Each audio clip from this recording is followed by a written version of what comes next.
Good morning. Our hand is Queen 10 offsuit. This is a 10 NL game. Um, we are 8-handed right now, and we have a villain who posted. So this is going to be an interesting hand because nobody raises. I fold, early position.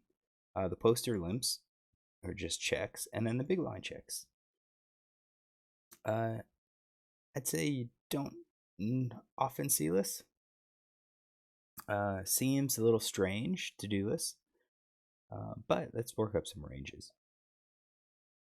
So initially you'd say, oh, this is all the cards and all the cards, but you have to remember that they had the opportunity to raise and they chose not to.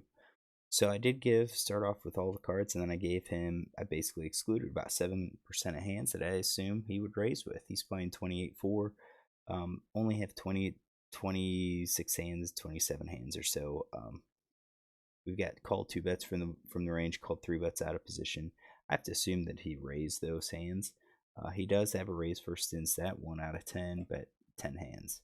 So I'm going to go fairly tight with him on his raising range, pre-flop raising range.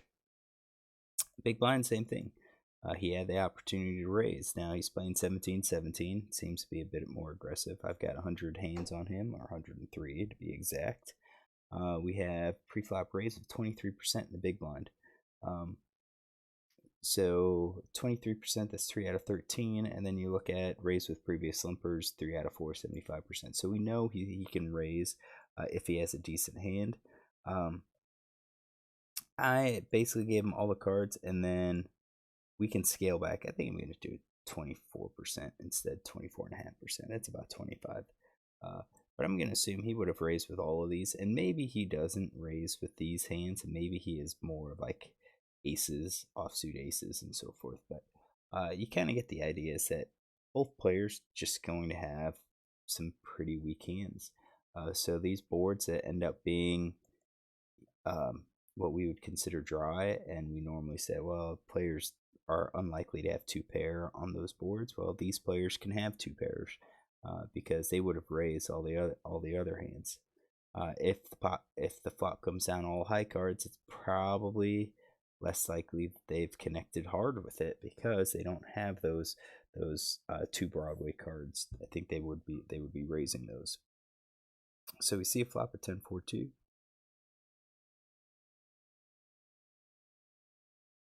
And big blind checks and got a position checks. So the question is, what would he do on the flop? Would he bet? Definitely he bets 77% of the time. C bets 91%. So basically that 77 is all of a C bet. So 10 out of 11. He doesn't have the lead. I mean, it's a limped pot. So I wish we could see, here it is, bet in a limped pot, 0 out of 1. So this is basically he didn't do it. So oftentimes a player does this, they're just going to be checking and then calling, playing a bit cautiously. When we look at his hand distribution, you're looking at most of it is going to be missing. You could have a top pair hand, you could have a 2 pair hand, you could have middle pair, and that's about it. You don't really see the trips because I assume he's going to be raising pocket pairs. So, oh, next guy check 2. So he had position. He could be betting. I think at this point he probably would have bet 2 pair, and he probably would have bet top pair. I have notes on him donking. So he donks pair flop without trips or better. He donks flop with top pair or better. On a board like this, I do think he's betting top pair.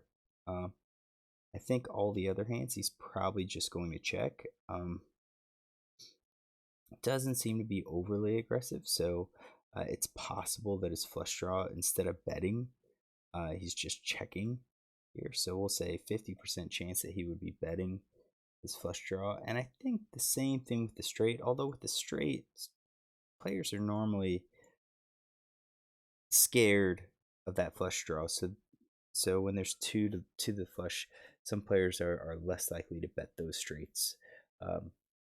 And we could weight it, but I think I'm just going to leave 100% in there. So we've got 83% of the hands for him. I think he's like been weaker initially, but again, the turn could change everything. 7 of hearts comes out. Villain 3 checks. So now once it goes check check, I do expect Villain to be betting his 2 pair hands and his top pair of hands. His middle pair, probably not. I expect his. I think a player like this, he was aggressive. I do expect him to be betting his flush draws. So probably the flop and the turn flush draws.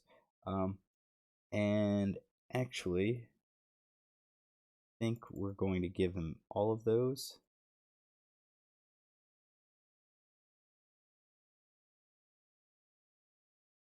But I think we're going to X like the king highs. I think the king highs would definitely be betting. And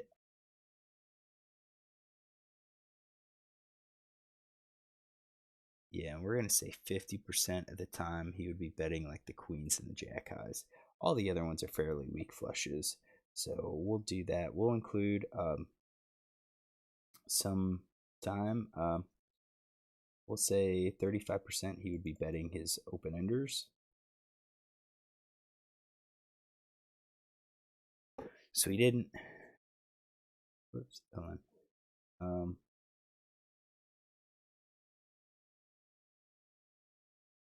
We gotta scale that up. We said we'll do 65. 35% he was betting, 35% he just calls. All right, so 82%. 82%. And then villain 5 checks. So again, I do think 2 pair is going to be betting. I think for him, we're just going to leave all of the flush draws. He just seems passive. And then the river's 3 hearts, so the heart gets there.